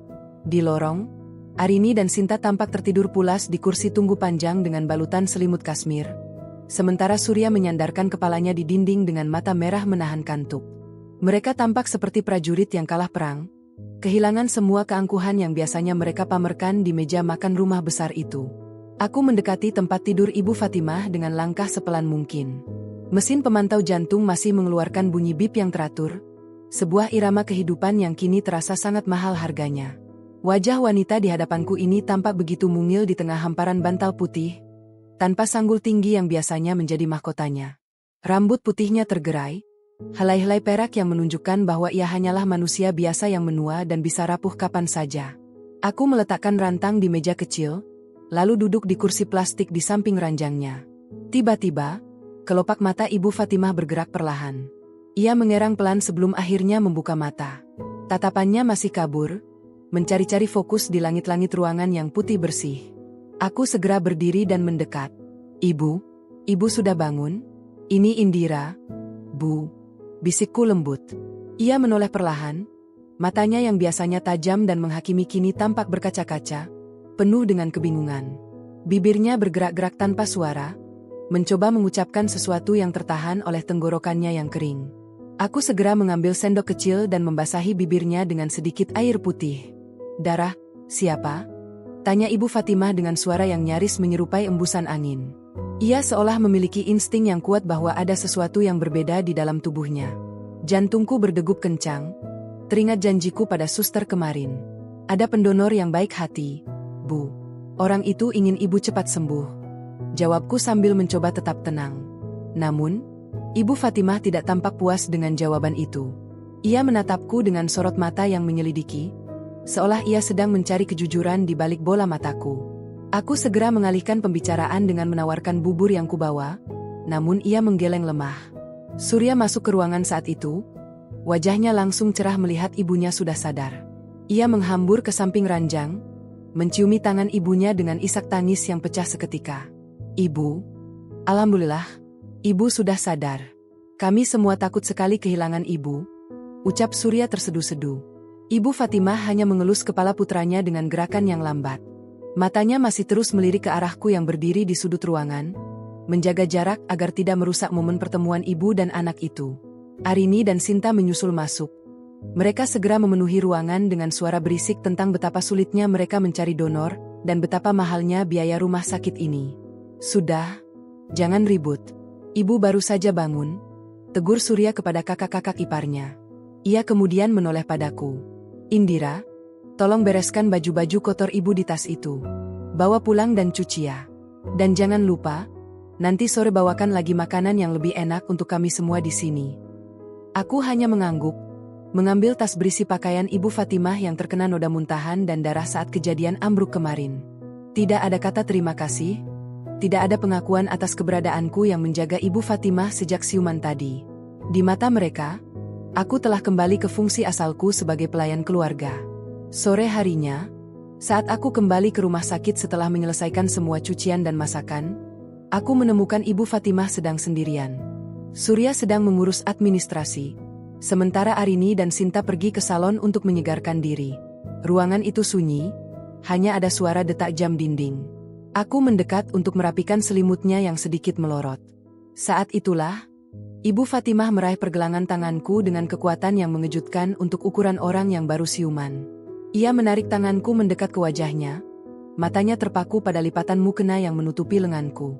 Buka mukenamu, Indira, perintahnya dengan nada yang kembali otoriter namun terselip getaran emosi. Aku terdiam, mencoba menarik tanganku kembali, namun genggamannya sangat erat. Buka, ulangnya lagi. Dengan tangan gemetar, aku menyatukan keberanian dan perlahan menyingkap kain mukena di lengan kiriku. Di sana, sebuah plester coklat besar masih menempel, menutupi bekas tusukan jarum donor yang mulai membiru di sekelilingnya. Bekas itu tampak sangat jelas di kulitku yang pucat karena kekurangan cairan. Ibu Fatimah terperangah. Ia menatap plester itu, lalu menatap wajahku bergantian. Air mata mulai mengalir dari sudut matanya, membasahi bantal yang ia sandari. Ia melepaskan genggamannya dan menutupi wajahnya dengan kedua tangan. Bahunya terguncang oleh tangisan yang sangat dalam dan menyakitkan. "Kenapa?" tanyanya di balik isakan. "Kenapa kamu yang melakukannya? Kenapa bukan anak-anak kandungku yang punya darah biru itu? Kenapa justru kamu, menantu yang selalu aku injak-injak harganya?" Kalimat itu keluar dengan penuh penyesalan yang luar biasa, menghancurkan tembok keangkuhan yang selama ini ia bangun setinggi langit. Aku tidak tahu harus menjawab apa. Aku hanya berlutut di samping tempat tidurnya, memegang tangannya yang keriput. "Karena kita sesama manusia, Bu. Darah saya mungkin tidak memiliki gelar, tapi darah ini tulus ingin ibu tetap hidup," jawabku dengan suara yang bergetar. Ibu Fatimah menarik tanganku dan menciumnya, sebuah tindakan yang tidak pernah kubayangkan akan terjadi seumur hidupku. Ia menangis terseduh-seduh, memohon maaf atas segala kekejaman yang telah ia lakukan selama ini. Di dalam ruangan yang sunyi itu, sebuah kebenaran besar telah terungkap, meruntuhkan segala kasta dan derajat yang selama ini memisahkan kami. Tiba-tiba, suara langkah kaki terdengar dari arah pintu. Surya masuk bersama seorang dokter muda yang hendak memeriksa kondisi Ibu Fatimah. Aku segera menarik tanganku dan menurunkan lengan mukena, menutupi kembali rahasia yang baru saja terungkap itu. Ibu Fatimah dengan cepat menghapus air matanya, mencoba kembali ke sosoknya yang tegar, meski matanya masih merah. Surya menatap kami dengan heran, namun ia tidak bertanya lebih lanjut. Ia lebih tertarik mendengarkan penjelasan dokter tentang jadwal kepulangan ibunya yang mungkin bisa dilakukan dalam beberapa hari ke depan jika kondisi terus stabil. Malam itu, saat aku sedang bersiap untuk salat sunnah di samping ranjang Ibu Fatimah, karena ia memintaku untuk tetap menjaganya malam ini sementara yang lain pulang, aku merasakan tatapan matanya terus mengikuti setiap gerakanku. Ada sebuah sorot mata yang berbeda, sebuah tatapan yang penuh dengan rasa hormat dan kasih sayang yang baru tumbuh. Aku bersujud dengan tenang, merasa beban yang selama ini menghimpit pundakku perlahan mulai terangkat. Aku tidak butuh Surya tahu, aku tidak butuh Arini dan Sinta tahu. Cukuplah Ibu Fatimah yang tahu bahwa darah desa yang ia hina inilah yang kini mengalir deras di pembuluh darahnya, memberinya denyut kehidupan yang baru. Di tengah kesunyian malam rumah sakit, Ibu Fatimah tiba-tiba memanggil namaku. "Indira, besok, saat aku pulang, tolong bawa surat wasiat itu ke hadapanku. Ada yang harus aku selesaikan sebelum Tuhan benar-benar memanggilku," ucapnya dengan nada yang tenang namun sangat yakin. Aku hanya mengangguk, tidak menyadari bahwa keputusan Ibu Fatimah malam itu akan mengubah seluruh peta kekuasaan di keluarga besar Surya dan menempatkanku pada posisi yang tidak pernah kuimpikan sebelumnya. Puncak konflik baru saja dimulai, namun kali ini aku tidak lagi berdiri sebagai pelayan yang lemah, melainkan sebagai pemilik kehidupan di rumah itu. Matahari pagi menembus celah gorden ruang perawatan dengan cahaya yang lebih hangat. Namun suasana di dalam kamar itu mendadak beku. Ibu Fatimah sudah duduk bersandar pada tumpukan bantal, wajahnya yang pucat mulai dihiasi semu merah kehidupan. Di sampingnya, aku sedang telaten menyuapkan bubur gandum sesendok demi sesendok. Surya, Arini, dan Sinta masuk dengan langkah ceria, membawa buket bunga lili besar dan keranjang buah-buahan impor seolah-olah kemewahan visual itu bisa menghapus ketegangan yang selama ini mereka ciptakan. "Pagi, Ibu sayang. Lihat, Arini bawakan lili putih kesukaan Ibu. Harumnya pasti bikin Ibu cepat pulih," ucap Arini dengan suara yang dibuat semanis mungkin. Ia hendak meletakkan bunga itu di meja samping tempat tidur, tepat di sebelah mangkuk buburku.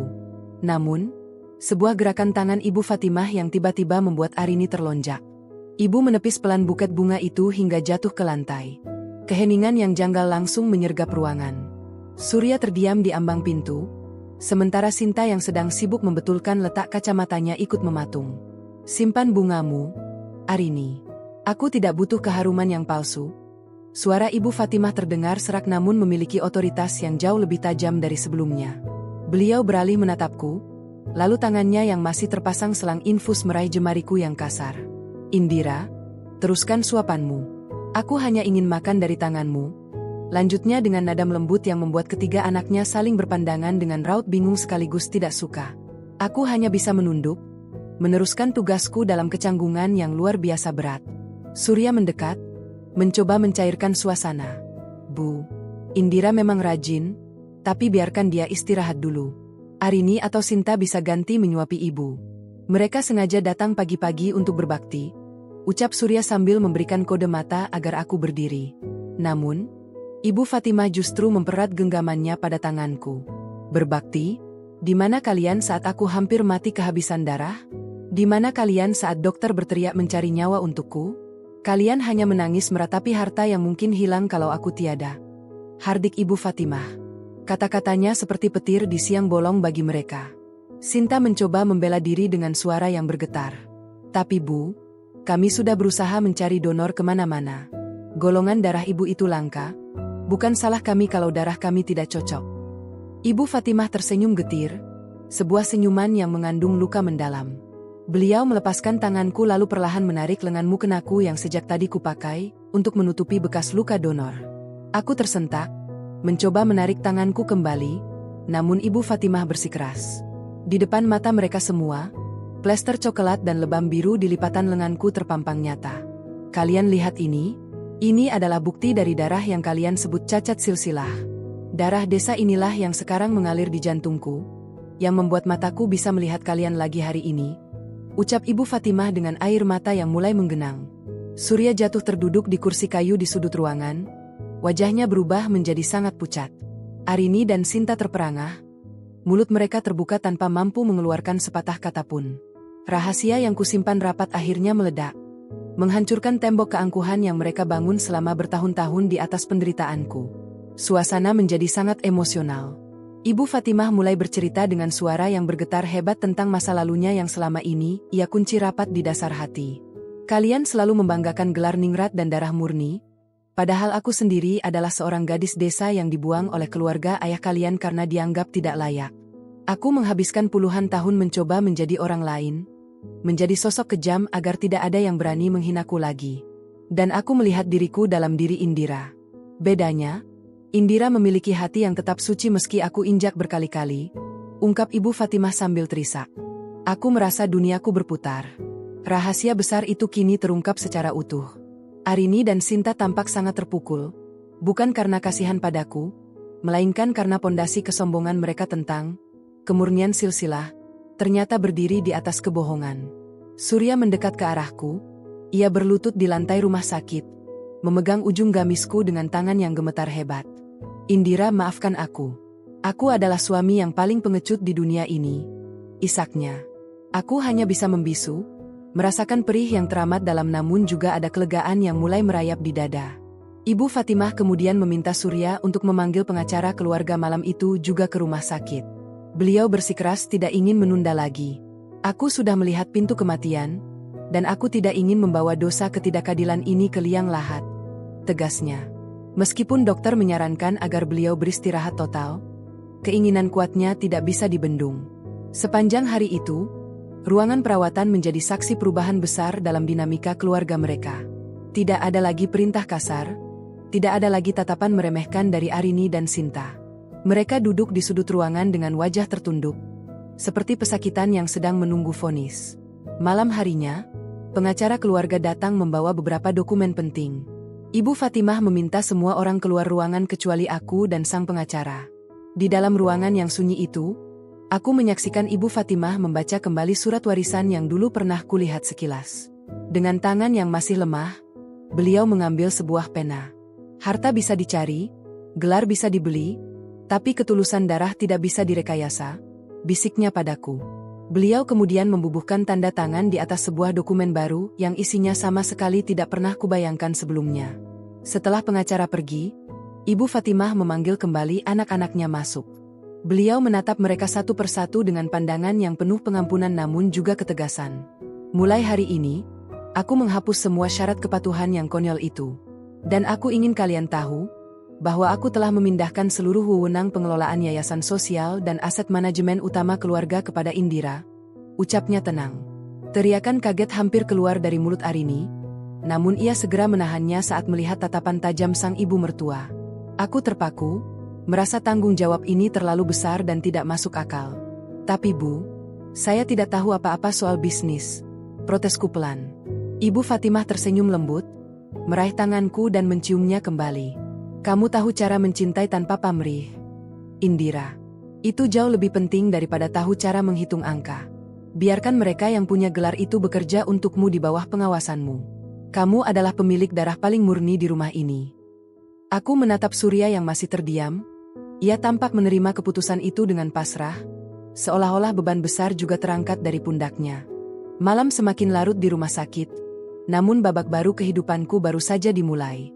Aku yang tadinya dianggap pelayan, kini harus berdiri sebagai pemimpin bagi mereka yang dulu menghinaku. Suara takbir di kejauhan kini tidak lagi terdengar seperti rintihan, melainkan seperti nyanyian kemenangan yang sesungguhnya. Aku menatap keluar jendela, ke arah langit malam yang bertabur bintang, menyadari bahwa takdir Tuhan selalu memiliki cara yang tak terduga untuk mengangkat derajat mereka yang sabar dalam kehinaan. Mobil hitam mewah itu berhenti perlahan di depan gerbang besi raksasa yang kini terasa berbeda di mataku. Biasanya, kepulanganku ke rumah ini selalu disambut dengan rasa sesak di dada, namun siang ini, udara terasa lebih ringan meski matahari membakar aspal dengan terik. Aku turun lebih dulu, segera membuka pintu belakang untuk membantu Ibu Fatimah. Surya berdiri di sampingku, tangannya sigap memegang lengan ibunya, namun matanya terus mencuri pandang ke arahku dengan tatapan yang sulit diartikan. Ada rasa malu yang mendalam yang masih tertinggal di sana. Arini dan Sinta turun dari mobil di belakang kami dengan langkah yang gontai. Tidak ada lagi tawarnya atau obrolan tentang tas mewah. Mereka berjalan mengekor seperti pesakitan yang baru saja menerima vonis. Saat kami melintasi ruang tamu, para pelayan rumah sudah berbaris rapi. Mereka tampak bingung melihat Ibu Fatimah tidak lagi berjalan di depan dengan dagu terangkat, melainkan berjalan perlahan sambil merangkul bahuku. Ibu berhenti tepat di tengah ruangan, di bawah lampu kristal yang cahayanya memantul di lantai marmer yang kukilapkan beberapa hari lalu. Dengarkan semuanya. Suara Ibu Fatimah terdengar tenang namun berwibawa, menggema di langit-langit rumah yang tinggi. Mulai hari ini, Indira bukan lagi orang yang kalian perintah di dapur. Dia adalah pemegang otoritas penuh atas rumah ini dan seluruh aset yayasan keluarga. Apapun yang dia katakan, adalah perintahku juga. Keheningan yang pekat langsung menyergap. Aku bisa melihat mata para pelayan membelalak tidak percaya, namun tidak ada yang berani bersuara. Aku sendiri merasa jantungku berdegup kencang. Tanggung jawab ini terasa seperti gunung yang dipindahkan ke pundakku. Aku membawa Ibu Fatimah ke kamarnya, membantunya berbaring di atas spray sutra yang dingin. Saat aku hendak beranjak ke dapur untuk menyiapkan teh herbal, Ibu menahan tanganku. Jangan ke dapur untuk bekerja, Indira. Panggil kepala pelayan, biarkan dia yang mengatur. Kamu duduk di sini, temani aku, ucapnya lembut. Aku menurut, duduk di kursi beludru yang dulu hanya berani kutatap dari kejauhan saat sedang menyapu. Di kamar ini, aroma melati yang dulu terasa mencekik, kini terasa seperti pelukan yang menenangkan. Sore harinya, Surya masuk ke kamar dengan wajah yang tampak sangat lelah. Ia duduk di ujung tempat tidur, menatap ibunya lalu beralih padaku. Ibu sudah tidur, bisiknya. Aku mengangguk pelan. Surya kemudian berdiri dan mengajakku keluar ke balkon yang menghadap ke taman belakang. Di sana, ia terdiam cukup lama, memandangi hamparan rumput hijau yang biasanya menjadi tempatnya berpesta cerutu dengan sepupu-sepupunya. Indira, aku tahu kata maaf tidak akan pernah cukup untuk membayar 5 tahun penderitaanmu di sini. Ucap Surya tanpa berani menatap mataku. Aku terlalu pengecut. Aku lebih mencintai kenyamanan harta daripada melindungi kehormatan istriku sendiri. Melihatmu memberikan darahmu untuk ibu, sementara aku hanya bisa menangis tidak berguna, itu membuatku sadar betapa kecilnya aku sebagai laki-laki. Aku mendengarkan setiap katanya dengan tenang. Luka itu masih ada, namun kemarahan yang dulu membara kini telah berubah menjadi rasa hambar yang damai. Aku menatap langit yang mulai berubah jingga. Harta itu memang silau, Mas. Tapi dia tidak punya detak jantung. Darah yang mengalir di tubuh ibu sekarang adalah darah dari orang yang kamu anggap tidak selevel. Aku tidak butuh permintaan maaf yang besar. Aku hanya butuh kamu menjadi dirimu sendiri, bukan menjadi bayang-bayang warisan ibumu. Jawabku datar. Surya meraih tanganku. Ia mencium punggung tanganku yang masih memiliki bekas memar kebiruan dari jarum donor. Kali ini, ciumannya tidak terasa seperti formalitas, melainkan seperti sebuah janji yang tulus. Di ruang makan malam itu, suasana berubah drastis. Arini dan Sinta duduk di kursi mereka dengan gelisah. Tidak ada lagi perintah kasar untuk mengambilkan sambal atau menambah air minum. Saat aku masuk ke ruangan, mereka serentak berdiri, Sebuah refleks yang lahir dari rasa takut akan posisi baru yang kuterima. Aku duduk di sebelah Ibu Fatimah, tempat yang selama 5 tahun ini dilarang keras untuk kujamah. Ibu Fatimah memperhatikan mereka satu persatu dengan tatapan yang tajam. Arini, Sinta, aku ingin kalian mulai belajar dari Indira tentang arti ketulusan. Mulai besok, kalian akan ikut membantu kegiatan di yayasan sosial. Tidak ada lagi pamer tas di media sosial atas nama keluarga ini jika kalian tidak tahu cara menyuapi anak yatim. Tegas Ibu Fatimah. Arini tampak hendak membantah. Bibirnya sudah bergetar ingin mengeluarkan keberatan. Namun satu lirikan dingin dari Ibu Fatimah langsung membungkamnya. Mereka hanya bisa mengangguk patuh, menelan harga diri mereka yang setinggi langit itu. Setelah makan malam, aku kembali ke kamar untuk mengambil mukena. Aku berniat melaksanakan salat Isya di musala rumah yang luas. Saat aku sedang merapikan mukena di depan cermin, Ibu Fatimah masuk ke kamarku. Ia membawa sebuah kotak perhiasan dari kayu jati yang ukirannya sangat halus. Ia membukanya, memperlihatkan sebuah kalung berlian kuno yang sangat indah, peninggalan turun-temurun keluarga besarnya. Kalung ini hanya boleh dipakai oleh wanita dengan darah paling murni di keluarga ini, ucap Ibu Fatimah sambil memakaikannya ke leherku. Aku terpaku menatap pantulan diriku di cermin. Kalung itu berkilau sangat terang, namun yang kulihat bukan hanya perhiasan mahal, melainkan sebuah pengakuan yang telah lama tertunda. Darah murni bukan tentang siapa orang tuamu, Indira, tapi tentang apa yang kamu lakukan saat orang lain tidak melihat. Kamu telah menyembuhkan bukan hanya tubuhku, tapi juga jiwaku yang sudah lama sakit karena kesombongan. Aku memeluk wanita tua itu, merasakan kehangatan yang jujur. Malam itu, di rumah yang dulu terasa seperti penjara, aku akhirnya menemukan kedamaian. Aku menyadari bahwa perjuanganku selama ini bukan untuk mendapatkan harta, melainkan untuk membuktikan bahwa kebaikan hati adalah mata uang yang paling berharga di dunia ini. Suara takbir yang sayup-sayup masih terdengar dari masjid di kejauhan seolah menjadi saksi bahwa kemenangan yang sesungguhnya telah tiba. Kemenangan atas ego, kemenangan atas kasta, dan kemenangan atas diri sendiri.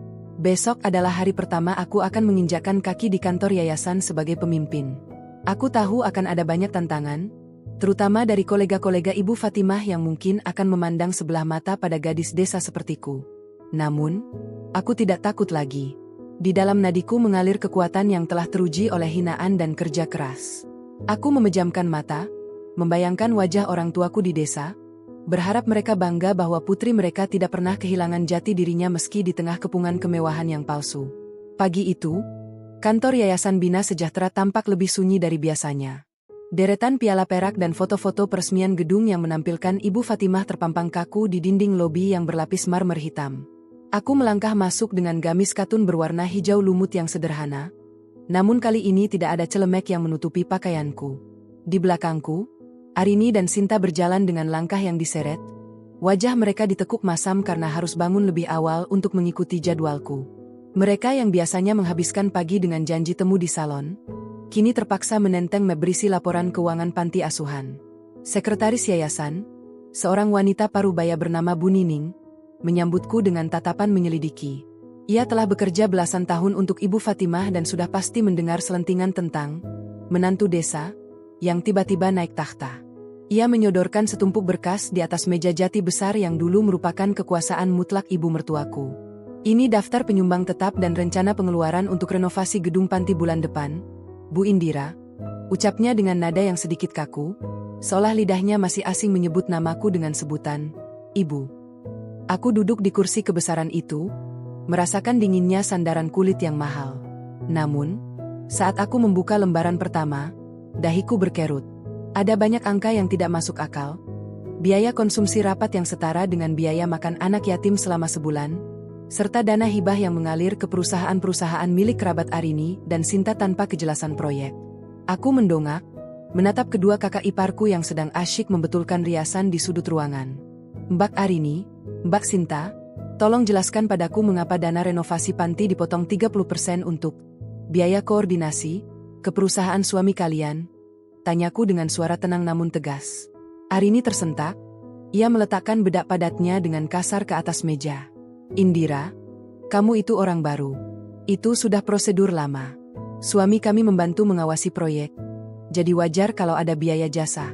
Jangan sok suci di depan kami, Jawabnya dengan nada meremehkan yang masih tersisa. Aku tidak marah. Aku hanya tersenyum tipis, lalu menutup berkas itu dengan dentuman kecil yang membuat mereka terdiam. Mulai hari ini, prosedur lama itu dihapus. Seluruh dana harus sampai ke tangan yang berhak tanpa potongan sepeser pun. Jika suami mbak-mbak ingin membantu, lakukanlah sebagai bentuk sedekah, bukan bisnis, tegasku. Sinta tampak ingin meledak. Namun ia teringat ancaman Ibu Fatimah tempo hari bahwa jika mereka tidak patuh padaku, tunjangan bulanan mereka akan dihentikan sepenuhnya. Ia hanya bisa mendengus kesal dan membuang muka ke arah jendela. Siang harinya, aku mengajak mereka terjun langsung ke lapangan, mengunjungi panti asuhan di pinggiran kota yang selama ini hanya mereka lihat di atas kertas laporan. Udara di sana panas dan berdebu, sangat kontras dengan ruang kantor yang dingin. Arini berulang kali mengeluh karena sepatu hak tingginya terperosok ke tanah yang tidak rata, sementara Sinta sibuk menutupi hidungnya dengan sapu tangan sutra. Namun, saat anak-anak yatim itu berlarian menyambut kami dengan mata yang berbinar, hatiku terasa hangat. Mereka tidak peduli pada merek pakaian kami, mereka hanya butuh sentuhan kasih sayang. Aku duduk di lantai semen yang retak, memangku seorang anak kecil yang kakinya penuh luka goresan. Aku membersihkan luka itu dengan telaten, persis seperti caraku mengobati lecet di tanganku sendiri saat bekerja di dapur dulu. Arini dan Sinta hanya berdiri mematung di ambang pintu, tampak canggung dan jijik melihat lingkungan yang kumuh. Namun, Ibu Fatimah tiba-tiba muncul dari mobil di belakang kami. Beliau datang tanpa pemberitahuan, ingin melihat bagaimana menantu-menantunya bekerja. Ibu Fatimah memperhatikan Arini dan Sinta yang hanya berdiri diam, lalu beralih menatapku yang sedang tertawa bersama anak-anak. Beliau berjalan mendekat, lalu tanpa diduga, beliau ikut duduk di sampingku di atas lantai semen itu. Lihatlah mereka, Arini, Sinta. Mereka adalah pemilik masa depan yang sesungguhnya. Jika kalian merasa terlalu tinggi untuk duduk di sini, maka sebenarnya kalianlah yang sedang berada di tempat yang paling rendah. Ucap Ibu Fatimah dengan nada yang sangat dalam. Arini dan Sinta tertunduk malu, perlahan mereka pun ikut berlutut meski dengan gerakan yang kaku. Sore itu, di bawah pohon mangga di halaman panti, Ibu Fatimah mengeluarkan sebuah kertas dari tasnya. Itu adalah surat resmi pembubaran Dewan Pengawas Lama yang isinya hanya diisi oleh kerabat dekat yang tidak kompeten. Beliau merobek kertas itu di depan kami semua. Masa lalu yayasan ini yang penuh dengan nepotisme saya nyatakan berakhir hari ini. Indira akan menyusun tim baru yang bekerja dengan hati, bukan dengan koneksi, tegas beliau. Aku menatap ibu mertuaku, melihat transformasi luar biasa dari seorang wanita yang dulu memuja kasta menjadi pejuang keadilan. Malam harinya di rumah, Surya menungguku di ruang tengah. Ia tampak lebih tenang setelah beberapa hari ini ikut membantu mengurus logistik yayasan secara sukarela. Ia menyodorkan segelas teh hangat padaku saat aku baru saja pulang. Tadi ibu bercerita tentang apa yang kamu lakukan di panti. Aku bangga padamu, Indira. Kamu benar-benar membawa napas baru di rumah dan yayasan ini, ucapnya tulus. Aku menyesap teh itu, merasakan kelelahan yang berbuah manis. Namun, ketenangan itu tidak bertahan lama. Sebuah panggilan telepon masuk ke ponsel Surya dari salah satu pamannya yang merupakan tokoh kuat di keluarga besar. Suara paman itu terdengar marah, memprotes keputusan Ibu Fatimah yang memberikan kekuasaan pada orang luar. Surya terdiam, wajahnya sempat tegang sesaat, namun kali ini ia tidak menunduk. Maaf paman, keputusan ibu sudah bulat dan saya mendukungnya penuh. Indira telah menyelamatkan nyawa ibu dengan darahnya, dan sekarang dia sedang menyelamatkan nurani keluarga kita. Jika paman keberatan, silakan bicara langsung dengan saya, ucap Surya dengan tegas sebelum mematikan telepon. Aku menatap suamiku dengan rasa haru yang tak terbendung. Ini adalah pertama kalinya ia berdiri tegak membelaku di depan keluarga besarnya. Ia bukan lagi lelaki yang takut kehilangan warisan, melainkan seorang suami yang telah menemukan kembali harga dirinya. Kami berdiri di balkon, menatap rembulan yang bersinar terang di langit malam. Aku menyadari bahwa perjuangan untuk merombak yayasan ini baru saja dimulai, dan tantangan dari keluarga besar pasti akan semakin besar. Namun, selama ada ketulusan dan keberanian di sisi kami, aku tidak lagi merasa takut. Ibu Fatimah keluar dari kamarnya, mengenakan mukena putih bersih, bersiap untuk salat tahajud. Beliau berhenti sejenak di dekat kami dan tersenyum lembut. Darah yang tulus akan selalu menemukan jalan kemenangannya. Indira, teruskan apa yang sudah kamu mulai, bisiknya. Malam itu, Di rumah besar yang dulu penuh dengan kepura-puraan, kini tumbuh sebuah kejujuran yang kokoh. Aku memejamkan mata, memanjatkan doa syukur. Kemenangan ini bukan tentang perpindahan aset, melainkan tentang hati yang akhirnya merdeka dari belenggu kesombongan. Setahun telah berlalu sejak gema takbir yang membawa kepiluan itu berganti menjadi kidung kedamaian di rumah ini. Pagi ini, suasana lebaran terasa sangat berbeda. Tidak ada lagi aroma persaingan yang menyesakkan atau denting sendok perak yang terdengar angkuh. Aku berdiri di dapur, bukan sebagai pelayan yang terisolasi, melainkan sebagai nyonya rumah yang sedang membimbing 2 asisten baru untuk menyiapkan hidangan bagi anak-anak yatim yang akan bertamu siang nanti. Arini dan Sinta masuk ke dapur tanpa ragu. Mereka tidak lagi mengenakan kebaya sutra yang berlebihan, melainkan gamis sederhana yang memudahkan mereka untuk bergerak. Indira, porsi rendangnya sudah aku pisahkan untuk panti asuhan di ujung jalan. Apa ada lagi yang perlu aku bantu? Tanya Arini dengan nada yang tulus. Aku menoleh dan tersenyum melihat kakak iparku itu tidak lagi takut tangannya terkena noda bumbu. Di sampingnya, Sinta sedang asyik menata ketupat ke dalam wadah bambu yang ramah lingkungan, sebuah ide yang ia usulkan sendiri untuk mengurangi penggunaan plastik di yayasan. Transformasi mereka bukan terjadi dalam semalam, melainkan melalui proses panjang melihat bagaimana ketulusan bekerja tanpa perlu validasi gelar. Ibu Fatimah melangkah masuk ke ruang makan dengan tongkat kayunya yang kokoh. Wajahnya kini jauh lebih segar, garis-garis ketegangan yang dulu menghiasi dahinya telah luntur berganti dengan kerutan tawa yang jujur. Beliau menghampiriku, lalu mengusap pipiku dengan tangan yang kini sering kugenggam saat kami berdoa bersama. Terima kasih, Indira.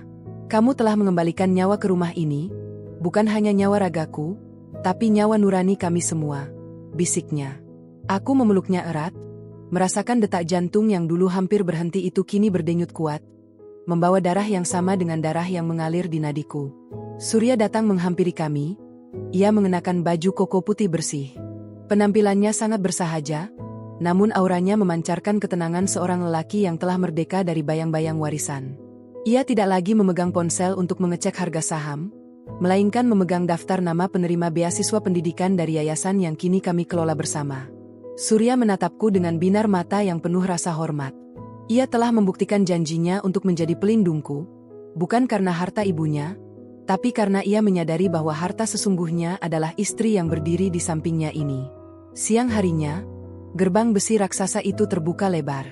Kali ini, yang masuk bukan deretan mobil mewah yang memamerkan kasta, melainkan bus sederhana yang membawa anak-anak dari yayasan sosial kami. Rumah besar ini mendadak ramai oleh suara tawa bocah-bocah yang berlarian di atas lantai marmer tanpa rasa takut. Ibu Fatimah duduk di kursi taman, memangku salah satu anak terkecil sambil bercerita tentang masa kecilnya di desa. Tidak ada lagi rahasia yang perlu disembunyikan. Beliau telah berdamai dengan masa lalunya, mengakui identitasnya sebagai gadis desa yang pernah berjuang, dan itu justru membuatnya tampak jauh lebih terhormat daripada saat ia berpura-pura menjadi bangsawan. Aku memperhatikan pemandangan itu dari teras. Arini dan Sinta sibuk membagikan amplop lebaran dan bingkisan makanan kepada anak-anak dengan senyum yang tidak lagi dipaksakan. Mereka telah menemukan kebahagiaan baru dalam memberi, sesuatu yang tidak pernah mereka dapatkan dari membeli tas bermerek ribuan dolar. Di rumah ini, kasta telah runtuh dan digantikan oleh kasta baru yang lebih mulia, kasta kemanusiaan. Aku meraba kalung berlian kuno di leherku, pemberian Ibu Fatimah yang kini tidak lagi terasa berat, karena aku tahu aku memakainya bukan untuk pamer, melainkan sebagai simbol tanggung jawab untuk terus menjaga kemurnian niat dalam keluarga ini. Acara puncak hari itu adalah pembacaan laporan tahunan yayasan yang kini telah berkembang pesat. Di bawah kepemimpinanku, yayasan tidak lagi menjadi tempat pencucian uang atau ajang nepotisme, melainkan lembaga yang transparan dan benar-benar menyentuh akar rumput. Seluruh aset manajemen keluarga kini dikelola secara profesional untuk kepentingan sosial. Para paman dan kerabat besar yang dulu memprotes keputusanku, kini perlahan mulai ikut menyumbang setelah melihat hasil nyata yang kami capai. Mereka menyadari bahwa integritas seorang gadis desa ternyata jauh lebih kuat daripada janji-janji kosong para ningrat. Sore mulai turun, menyisakan semburat jingga yang indah di langit Jakarta. Aku dan Surya duduk di bangku taman, menikmati sisa-sisa kehangatan lebaran. Kamu tahu, Indira, ucap Surya sambil menggenggam tanganku. Dulu aku pikir darah biru adalah segalanya. Tapi sekarang aku sadar, darah yang paling murni adalah darah yang mau berkorban tanpa pernah meminta untuk diingat. Darah yang tulus, seperti darahmu. Aku menyandarkan kepalaku di bahunya, merasa sangat bersyukur atas segala ujian yang telah kulewati. Pil pahit yang kutelan setiap lebaran dulu, kini telah berubah menjadi madu yang manis. Ibu Fatimah memanggil kami untuk salat maghrib berjamaah. Kami semua masuk ke dalam rumah, berjalan beriringan tanpa ada yang merasa lebih tinggi atau lebih rendah. Di dalam musala yang luas itu, kami bersujud dalam satu saf yang rapi. Dalam keheningan doa, aku menyadari bahwa mukjizat itu nyata. Mukjizat bukan hanya tentang sembuhnya luka fisik, tapi tentang sembuhnya jiwa-jiwa yang angkuh dan kembalinya kasih sayang ke dalam sebuah keluarga yang hampir hancur oleh kesombongan. Aku adalah Indira, gadis desa yang pernah dianggap cacat silsilah, namun kini aku adalah penjaga bagi darah paling murni di rumah ini. Gema takbir mulai terdengar kembali dari masjid-masjid di kejauhan, menandai akhir dari hari kemenangan yang sesungguhnya. Kali ini, suara itu terdengar sangat merdu dan penuh harapan. Aku melangkah keluar musala dengan senyum yang paling tulus, siap menyongsong hari esok dengan kekuatan cinta yang tidak akan pernah luntur oleh waktu. Di rumah ini, di bawah atap yang megah ini, kami telah belajar bahwa kemuliaan seseorang tidak ditentukan oleh gelar yang tertulis di atas kertas wasiat, melainkan oleh keikhlasan yang mengalir dalam setiap tetes darah dan nafas kehidupan. Keluarga Surya kini bukan lagi sekadar keluarga ningrat yang dingin, melainkan sebuah pelabuhan kasih yang hangat bagi siapa saja yang membutuhkannya. Dan aku akan terus berdiri di sini, menjaga api ketulusan itu tetap menyala, memastikan bahwa darah yang mengalir di dalam tubuh kami semua adalah darah yang suci, darah yang setulus doa yang kupanjatkan di setiap sujudku. Lebaran ini benar-benar menjadi tanda kemenangan, kemenangan cinta atas kasta, dan kemenangan nurani atas segala rupa kesombongan duniawi.